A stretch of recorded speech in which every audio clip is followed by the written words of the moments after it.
J'y crois pas. Ce Nico est absolument incroyable. J'espère que vous aimez nos nouvelles transitions. En tout cas, moi, ça m'a bien fait rigoler.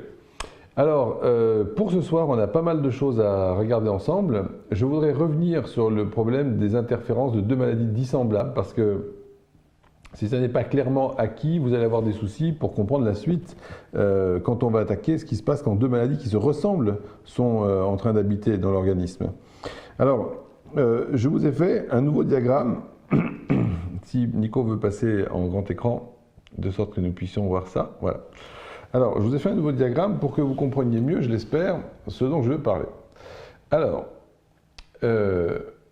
pour être bien compréhensible, je vous montre ici ce que j'ai essayé d'expliquer. Nous sommes en train de parler de maladies naturelles. On a dit maladie naturelle, maladie artificielle, peu importe. L'idée, c'est que si c'est une maladie naturelle ou une maladie artificielle, elle repose sur l'action d'un miasme qui va se greffer sur la force vitale et générer des symptômes. Bon, ce miasme, c'est pour ça que j'ai introduit pour ce chapitre, pour ce diagramme, la notion de miasme, pour que ce soit plus clair. Le miasme, je peux vous le visualiser sous la forme d'un petit gribouillon que je vous ai fait là. Vous voyez ici, ça c'est dans cette couleur kaki, c'est le miasme naturel qui habite déjà la force vitale de l'hôte. C'est ce que nous allons appeler F1 et qui génère du coup la maladie M1. Le miasme possède une certaine force. Le miasme, si vous le préférez, c'est la représentation fictive que je me propose de faire pour visualiser cet agent infectieux.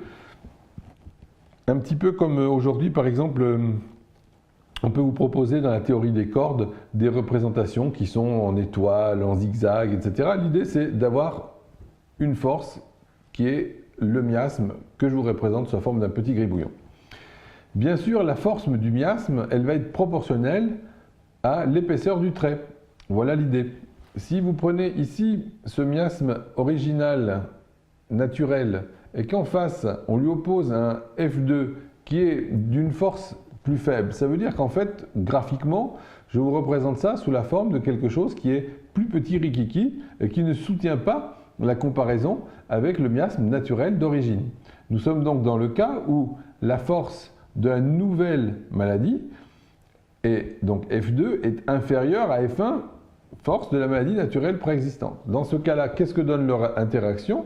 La maladie ancienne est tellement forte que de toute façon la nouvelle ne pourra pas venir et on revient au cas de figure où ça sera F1 qui va rester.